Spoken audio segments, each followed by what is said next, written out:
It was August 27, 1941. The German submarine U-570 had been sailing on the surface for 4 days, crossing the North Atlantic in brutal weather. The waves were relentless, and the constant swaying had caused seasickness among much of the crew. Lieutenant Hans-Joachim Rahmlow, concerned about the condition of his men, considered a brief dive to stabilize the vessel and give them some relief. Ironically, submarines at the time didn't spend most of their time underwater. They usually traveled like regular ships, on the surface. Why? Because underwater they could only use batteries, which ran out in just a few hours. On the surface, they could travel thousands of kilometers using diesel engines, at higher speeds and with better communication and navigation capabilities. But this also made them vulnerable, visible from the air and fragile against attacks. And on that very day, that vulnerability would change U-570's fate forever.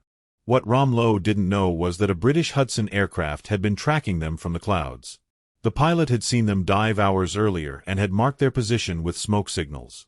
Now, he was patiently waiting for the Germans to make a mistake. At 10:50 a.m., Rahmlow ordered a brief dive to stabilize the vessel. But he made a fatal mistake. He didn't check the sky before starting. During those critical minutes as the submarine slowly submerged, they couldn't use the anti-aircraft gun or maneuver quickly. They were trapped between two worlds, too visible to defend themselves and not yet deep enough to escape. It was at that very moment that the British Hudson appeared directly overhead. When the Hudson moved into attack position, it dropped 4 bombs that exploded near the submarine. The blast shook the hull, but the damage was not severe. Even so, the inexperienced and seasick crew believed the submarine was doomed. The most surprising thing is that Rahmlow knew they could still dive and escape. The system was still working. But panic overtook the crew. They couldn't operate the anti-aircraft gun, and the waves continued pounding the deck. With the Hudson circling menacingly above, Rahmlow made an extraordinary decision. He surrendered to prevent further attacks. They raised an improvised white flag made of sheets and towels, while the Hudson continued circling overhead. What the Germans didn't know was that the British pilot, James Thompson, had already run out of bombs. If they had held out just a bit longer, the plane would have had to retreat. Thompson couldn't believe it. It was the first time in history that a plane had captured a submarine without naval assistance. On the U-boat's deck, 44 Germans surrendered with their hands in the air. The British pilot radioed for urgent help. Even he didn't know what to do in such a situation. 4 hours, the Germans remained on deck, soaked and shivering, while other Hudson planes arrived to guard them. Some crew members tried to sabotage the submarine before the British arrived, but they were threatened with bombing if they made the slightest move. The scene was so unusual that not even war manuals had guidance for it. Finally, British warships arrived. Upon boarding the submarine, they found a real treasure: route maps, secret documents, and most importantly, an Enigma machine that the crew had failed to destroy. That machine would be key to decoding the Nazi High Command's most secret messages. U-570 was first taken to Iceland, then to a port in Scotland. There, British engineers examined it inch by inch.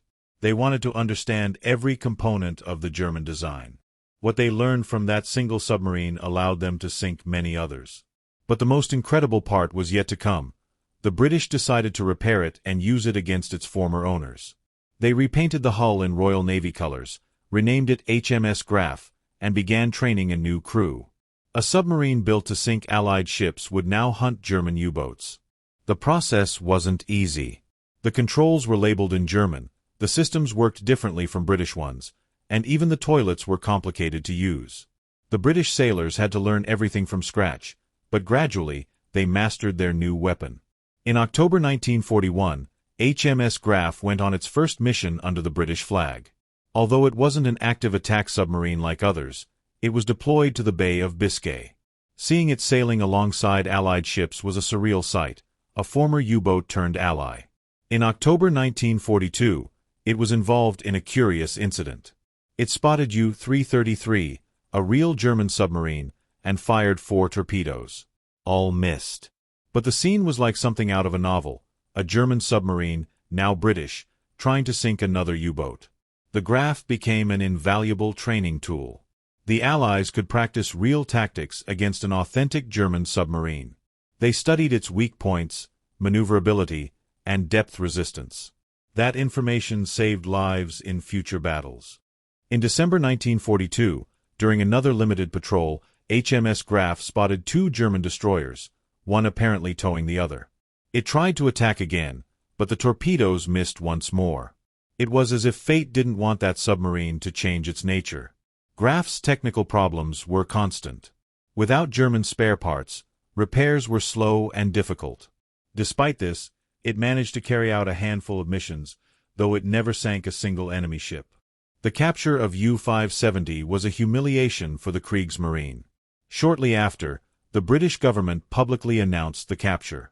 Berlin panicked. The commander had failed to destroy secret codes and the Enigma machine. As a result, the Germans were forced to urgently change the Enigma codes, though too late.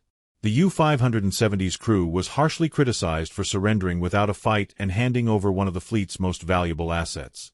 What the Nazis didn't know was that, months later, that very same submarine, now called HMS Graph, would sail under enemy colors and take part in operations against them. A cruel irony they never learned. The British sailors serving on the Graph had to be very careful. Though it had been repainted in Royal Navy colors, its silhouette was unmistakably that of a German submarine. When surfacing, other Allied warships could mistake it for an enemy U-boat and attack by accident. There was also the risk that, if spotted from the air by a German aircraft, it might be mistaken for one of theirs and approached too closely, without realizing the submarine had switched sides. In March 1944, HMS Graph was retired from active service. Its mechanical failures had become unsustainable. It was turned into a stationary training platform, teaching new generations of sailors how to face U-boats.